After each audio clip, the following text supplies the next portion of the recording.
হ্যাঁ বন্ধুরা, এটা হচ্ছে পূর্ব বর্ধমান একটা রাস্তা দিয়ে গাড়ি চালাতে এগোতে এগোতেই মানে ওদের সঙ্গে কথাবার্তা বলে যা বুঝতে পেরেছিলাম, এটা হচ্ছে যে পূর্ব বর্ধমানের সব থেকে বৃহৎ হাট। এবং হাটের চেহারা দেখলে পরে আপনি আশ্চর্য হয়ে যাবেন যে এত গাড়ি, এত মানুষ। আমি কখনো আমাদের নদিয়া ডিস্ট্রিক্টে এত বড় হাট আমি কোথাও দেখিনি। দেখুন দুটো সাইড দেখুন, কাঁঠাল থেকে শুরু করে, ছাগল থেকে শুরু করে, ভেড়া থেকে শুরু করে এমন কিছু নেই যেটা এখানে নেই। মানে সত্যি আশ্চর্য হওয়ার মতো একটা ব্যাপার।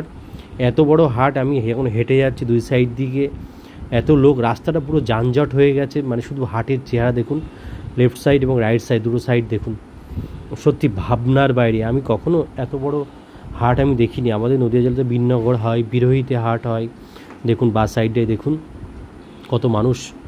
এবং সকাল টাইম, এটা হচ্ছে 10টা বা 10:30টার সময়কার যখন যাই সেই সময়কার চিত্র, এত ভিড় মানে ভাবনার বাইরে। আর এই সাইডটাই দেখুন ছাগল ভেড়া সব বিক্রি হচ্ছে, গরু পর্যন্ত আছে এবং অনেকটা বড় জায়গা জুড়ে এটা পূর্ব বর্ধমানে, এটা জামালপুরে যেটা অবস্থিত আছে।